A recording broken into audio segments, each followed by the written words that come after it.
2017-18లో అనుకుంటా రాజ్ కసిరెడ్డి పార్టీలోకి వచ్చారు. అతను ఒక తెలివైనటువంటి క్రిమినల్, ఆ క్రిమినల్ మైండ్ సెట్ ఉండేటటువంటి వ్యక్తి. ఆయన మరో నిందితుడిగా చెప్తా ఉన్న రాజ్ కసిరెడ్డి అసలు ఈయనకు బెవరేజెస్ కార్యకలాపాలకు ఏం సంబంధం? అసలు ఈయనకు బెవరేజెస్ కార్పొరేషన్ కు సంబంధించిన వ్యవహారాలకు ఏం సంబంధం?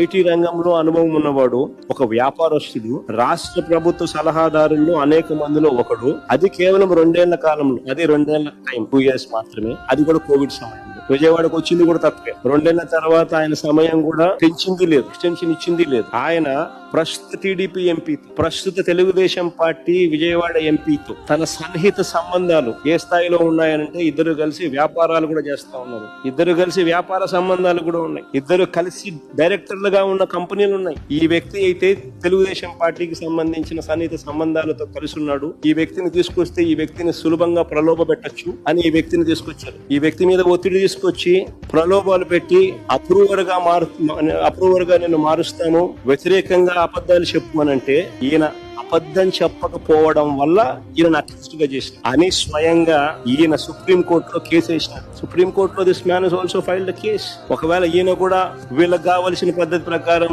స్టేట్మెంట్ గానా ఇచ్చిందంటే ఈయనను కూడా వాసుదేవ్ రెడ్డిని వదిలేసినట్టుగానే వదిలేసింది, అంతే కదా. ఇలా చేయదలుచుకుంటే ఎవరి మీదైనా ఎవరైనా కూడా బేతాల వ్యక్తి మార్గ కథలు వేసి ఏమైనా చెప్పచ్చు.